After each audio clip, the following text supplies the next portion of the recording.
Hello বন্ধুরা, কেমন আছেন সবাই? আশা করছি ভালো আছেন। 16 ডিসেম্বর বিজয় দিবস উপলক্ষে আবারও গাজীপুরে বৈশাখী মেলার আয়োজন করা হয়। মেলায় ঘুরে ফিরে সব কিছু দেখানোর চেষ্টা করব। ভিডিওটি দেখতে থাকুন এবং চ্যানেলটি সাবস্ক্রাইব করে রাখুন।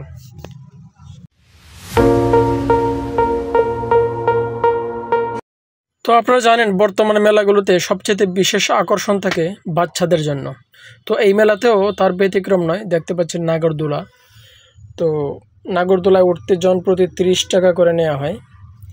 নাগরদোলায় সাধারণত মোটর থাকে।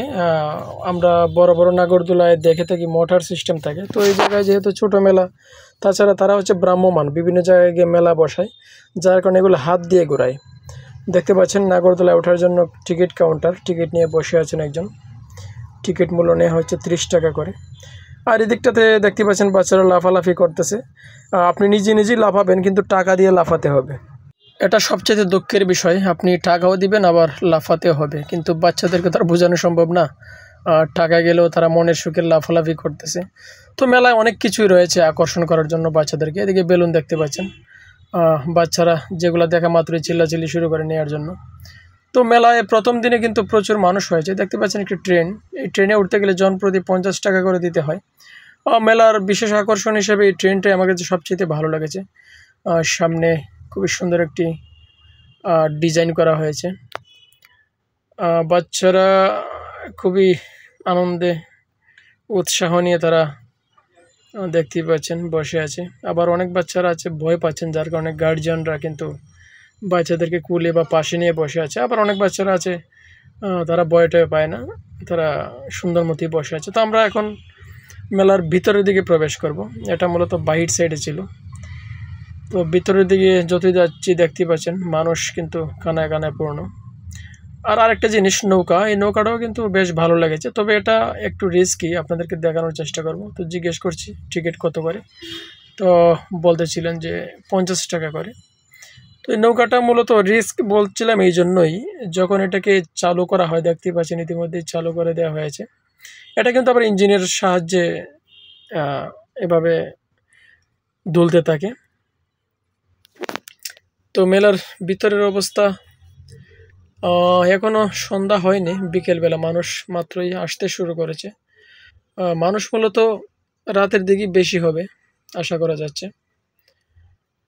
মেলায় কিন্তু প্রচুর পরিমাণের মালামাল নিয়ে দোকানদাররা পরশা সাজিয়ে বসে আছে। পণ্যের কোনো কমতি ছিল না বাচ্চাদেরকে আকর্ষণ করার জন্য। দেখতে পাচ্ছেন একটি খেলনার দোকান। যদি একসময় খেলনা অনেকটাই সস্তা ছিল, এখন কিন্তু কোনো খেলনাই আর একেবারেই সস্তা বলা যাবে না। একটা গাড়ি কিনতে গেলেও 100 টাকা 150 টাকা এরকম লাগে। নর্মালি 20-30 টাকার মধ্যে কোনো আইটেম নাই তেমন একটা। ব্যাগের দোকান দেখতে পাচ্ছেন। বাচ্চাদের পাশাপাশি কিন্তু এক বয়সের তরুণীরাও মেলায় আসে মূলত কসমেটিক কেনার জন্য, ভ্যানিটি ব্যাগ কেনার জন্য। কসমেটিকের দোকান আমরা দেখেছি অনেক। কসমেটিকও কিন্তু প্রচুর বেচা কেনা হয় মেলাতে, আপনারা জানেন। মেয়েরা ব্যাগ দেখছে, ভ্যানিটি ব্যাগ। তো এখন মূলত অনেকেই দেখছে, কেনাকাটা করতে তেমন একটা আমরা দেখিনি। মূলত দেখে সময় পার করতেছে বেশি, হয়তো কিনবে দেখতে দেখতে। একটি চশমার দোকান দেখতে পাচ্ছেন। মেলায় আরেকটি আকর্ষণের নাম হচ্ছে চশমা। ছোটো বড়ো সবাই ব্যবহার করে। আর ফুডের দোকানও কিন্তু কম না। আমরা ইতিমধ্যেই দেখতে পাচ্ছেন একটি ঝালমুড়ির দোকান। এটা হচ্ছে স্মোক বিস্কিট নামে একটি দোকান, ঠান্ডা জাতীয়। মুখে দেওয়ার পরে প্রচুর পরিমাণে দোয়া বের হয়। অনেকেই 50 টাকা দিয়ে এটা খাচ্ছেন। আসলে টেস্ট বলতে কিছুই না, মুখে দিলে প্রচুর দোয়া বের হয়, যার কারণে মানুষ ছবি বা ভিডিও করার জন্য খেয়ে থাকে। আর একটি ফাস্ট ফুডের দোকান দেখতে পাচ্ছেন। পিৎজা, বার্গার, চিকেন ফ্রাই সব কিছু রয়েছে। আর একটি আকর্ষণ চটপটি ফুচকা, যেটা মানুষ দেখা মাত্রই খেতে মন চায়, খেতে চাইবে। বালিশ মিষ্টি, আপনারা জানেন বালিশ মিষ্টি একটি আকর্ষণ। আমরা জানি বাংলাদেশের নেত্রকোনা ডিস্ট্রিক্টে গয়ানাথ মিষ্টান্ন ভাণ্ডার নামে একটি দোকান রয়েছে। ওই জায়গার মিষ্টিটা সবচেয়ে বিখ্যাত, বালিশ মিষ্টি। তো আচারের দোকান দেখতে পাচ্ছেন, হরেক রকমের আচার। আচারও কিন্তু খুবই লোভনীয় একটি খাবার, মেয়েদের সবচেয়ে পছন্দের খাবার। তো এই ছিল মেলার অবস্থা।